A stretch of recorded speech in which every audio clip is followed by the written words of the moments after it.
नमस्कार, मैं Amit Singh. India news में आपका स्वागत है और इस वक्त की बड़ी खबर महाराष्ट्र से आ रही है। महाराष्ट्र में मंदिर न खोलने पर सियासी संग्राम। राज्यपाल सीएम उद्धव को लिखकर चिट्ठी लिखी है और चिट्ठी में इस बात की कहा है कि अब बार खोल सकते हैं तो मंदिर क्यों नहीं खोला जा सकता। महाराष्ट्र में मंदिर न खोलने पर लेकर सियासी संग्राम बचा हुआ है। राज्यपाल की सीएम उद्धव को लिखी चिट्ठी पर विवाद हुआ है। चिट्ठी में इस्तेमाल भाषा पर शरद पवार ने आपत्ति जताई है। शरद पवार ने पीएम मोदी को एक शिकायती पत्र लिखा है और कहा है कि राज्यपाल ने उद्धव के हिंदुत्व पर निशाना साधा है।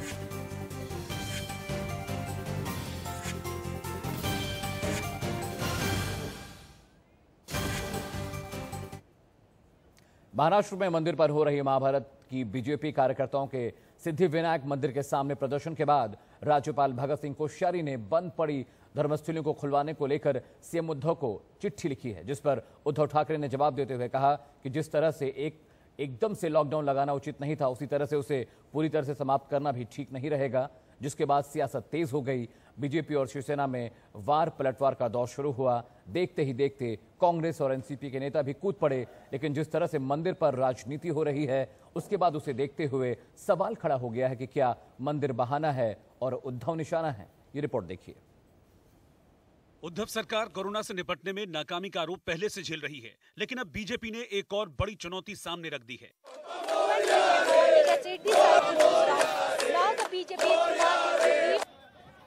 बड़ी तादाद में बीजेपी के नेता और कार्यकर्ता सिद्धि विनायक मंदिर के सामने जुटे और मंदिर में एंट्री के लिए प्रदर्शन शुरू कर दिया।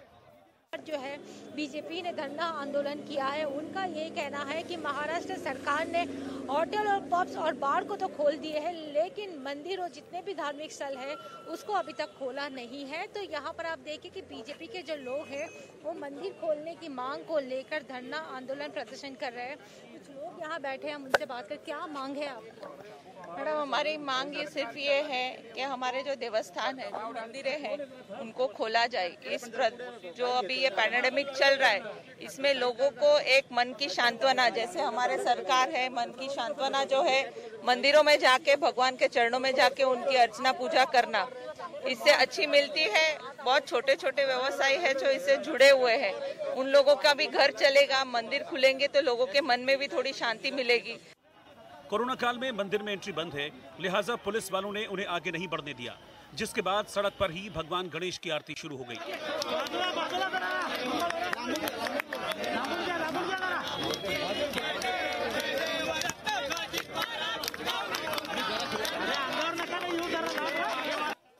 बीजेपी कार्यकर्ताओं ने जबरदस्ती मंदिर में प्रवेश की कोशिश की, लेकिन मुस्तैद पुलिस वाले दीवार बनकर खड़े हो गए।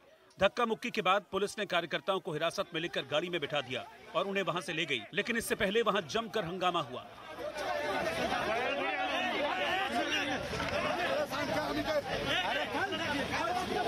बीजेपी की दलील है कि जब राज्य में सार्वजनिक स्थल और प्रतिष्ठानों पर लगी पाबंदी खत्म कर दी गई है, तो मंदिरों को क्यों नहीं खोला जा रहा।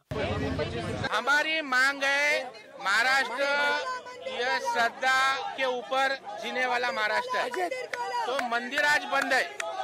आज एक बार शुरू है, वाइन शॉप शुरू है, तो हमारी मांग है कि मंदिर खोलो और हमारी भावना की कदर करो। मुंबई ही नहीं बल्कि शिरडी में भी बीजेपी कार्यकर्ताओं ने धरना प्रदर्शन शुरू कर दिया। मंदिर खोले जाने की मांग को लेकर वहां संत और बीजेपी कार्यकर्ताओं ने एक दिन का अनशन भी किया। केंद्र सरकार की गाइडलाइंस के जरिए पूरे देश भर की मंदिरें खुल गई है, लेकिन महाराष्ट्र की उद्धव सरकार धर्म विरोधी एजेंडा इस महाराष्ट्र में चला रही है, मंदिर विरोधी एजेंडा इस महाराष्ट्र में चला रही है। और हमने राज्य में घंटानाद आंदोलन किया, लेकिन महाराष्ट्र की ये गूंगी, बहरी और अंधी सरकार साधु संतों की संवेदना समझ नहीं पा रही है। इसलिए आज पूरे राज्य में साधु संत अनशन पर बैठे हैं। लेकिन महाराष्ट्र में मंदिर खोले जाने को लेकर सियासी पारा तब और चढ़ गया जब राज्यपाल भगत सिंह कोश्यारी ने सीएम उद्धव ठाकरे को चिट्ठी लिखी। उन्होंने लिखा, आप हिंदुत्व के सशक्त पैरोकार रहे हैं। मुख्यमंत्री बनने के बाद अयोध्या जाकर आपने श्री राम के प्रति अपने समर्पण को सार्वजनिक किया।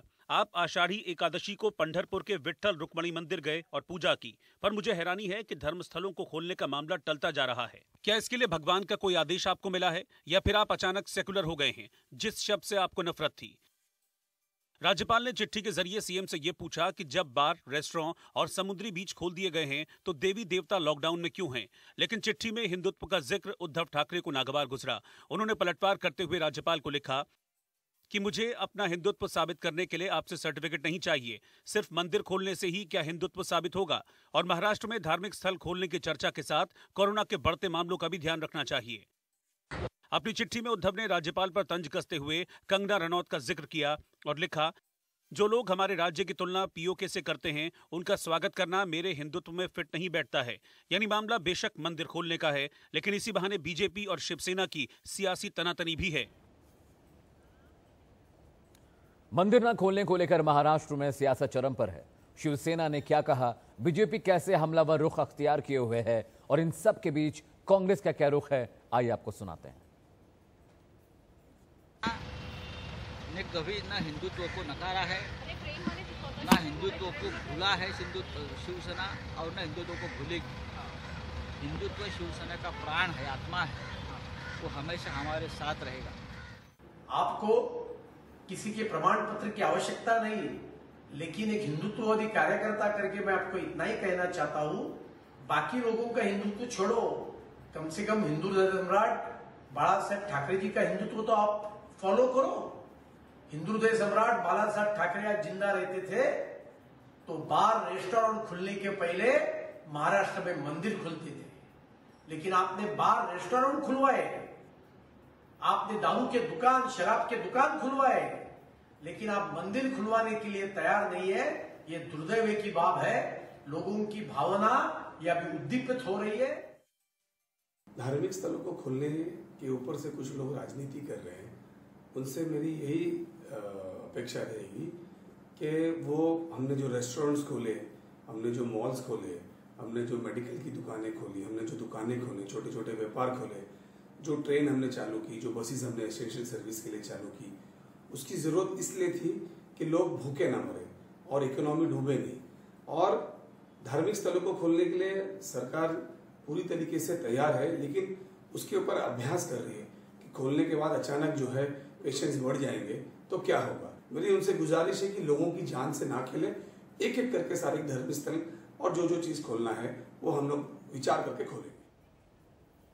मंदिर नहीं खोलने को लेकर महाराष्ट्र में कई मंदिरों के बाहर प्रदर्शन हुआ, जिसमें सिद्धि विनायक, साईं मंदिर, शिरडी मंदिर, कपालेश्वर मंदिर की तस्वीरें आप अपनी टीवी स्क्रीन पर देख सकते हैं। मंदिर खोलने को लेकर इन तमाम मंदिरों के बाहर जमकर प्रदर्शन हुआ।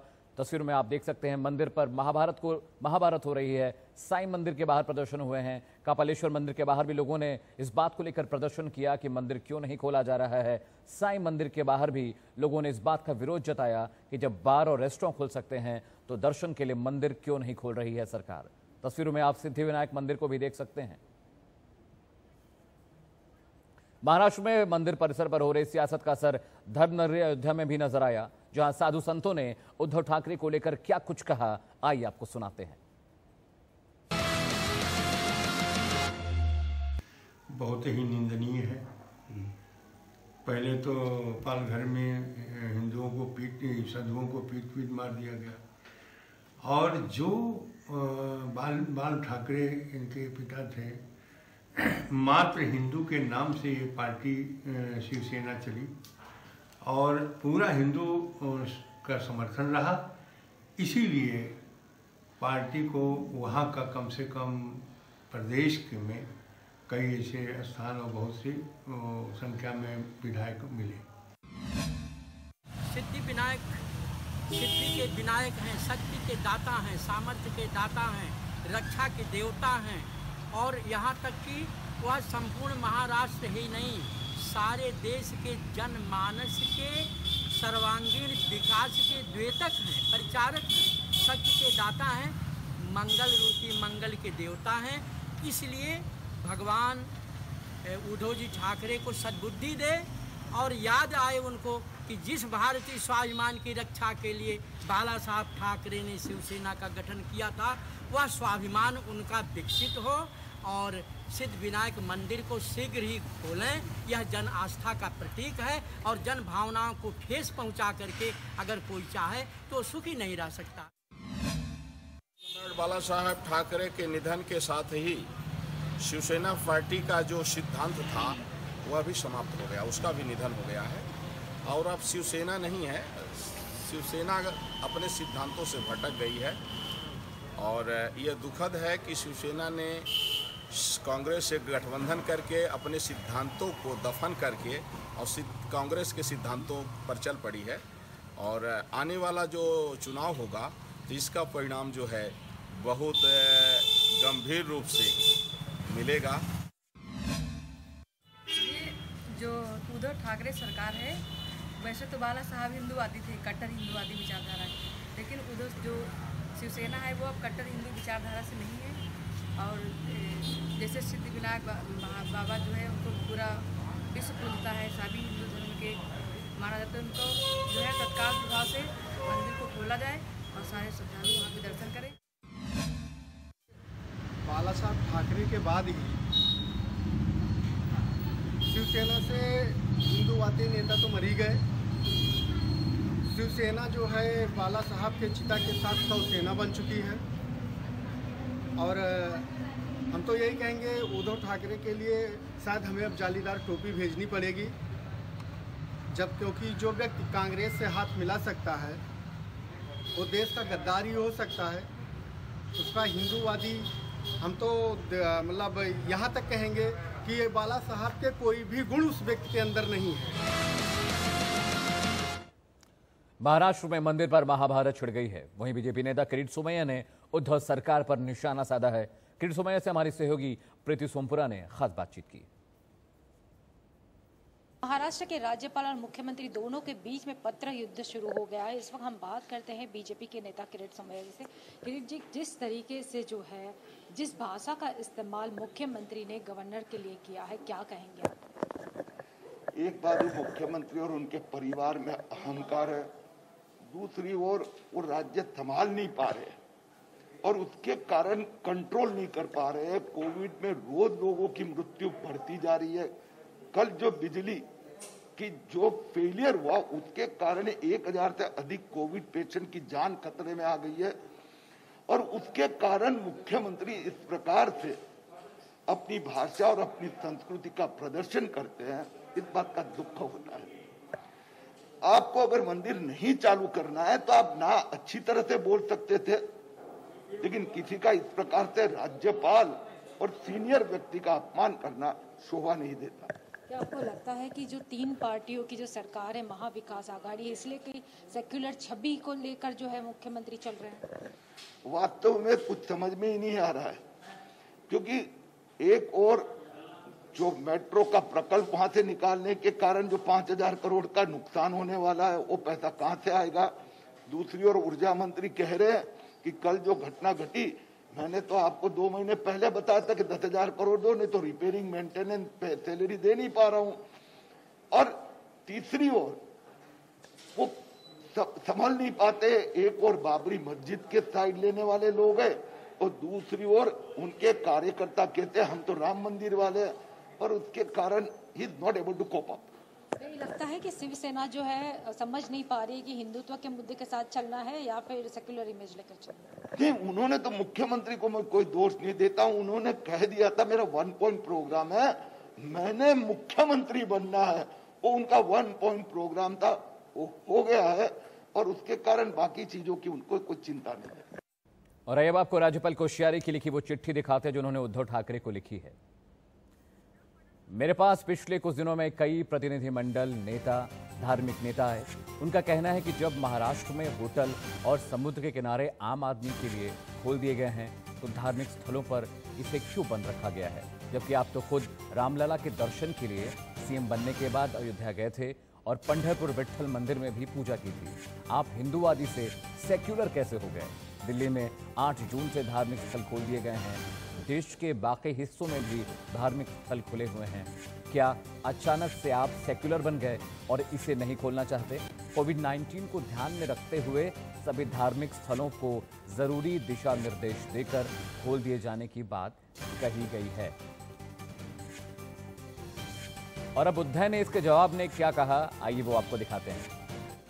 आपने मुझे हिंदूवादी कहा, वो सही है। पर मुझे आपके हिंदुत्व के सर्टिफिकेट की जरूरत नहीं है। धार्मिक स्थलों को नहीं खोला तो सेक्युलर और खोल दिया तो हिंदुत्ववादी। यही आपकी सोच है क्या?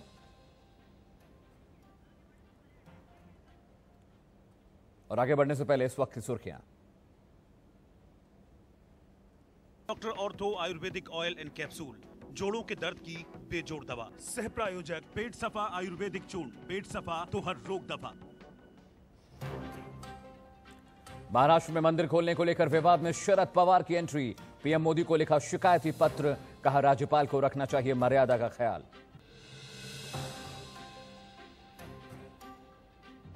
रिहा होते ही महबूबा मुफ्ती का केंद्र पर हमला, कहा दिल पर वार करता रहा, काले दिन का काला फैसला, आर्टिकल 370 की बहाली के लिए करते रहेंगे संघर्ष। बिहार चुनाव से पहले नीतीश का ऑपरेशन क्लीन, 15 नेताओं को जेडीयू से किया निष्कासित। आज तेजस्वी राघोपुर से करेंगे नामांकन। गोंडा में तेजाबी हमले में पुलिस का एक्शन, एनकाउंटर के बाद आरोपी को किया गिरफ्तार। 3 नाबालिग बहनों पर किया था एसिड अटैक। हैदराबाद में भारी बारिश ने मचाई तबाही, मकान पर बोल्डर गिरने से 8 की मौत। मौसम विभाग ने जारी किया अलर्ट।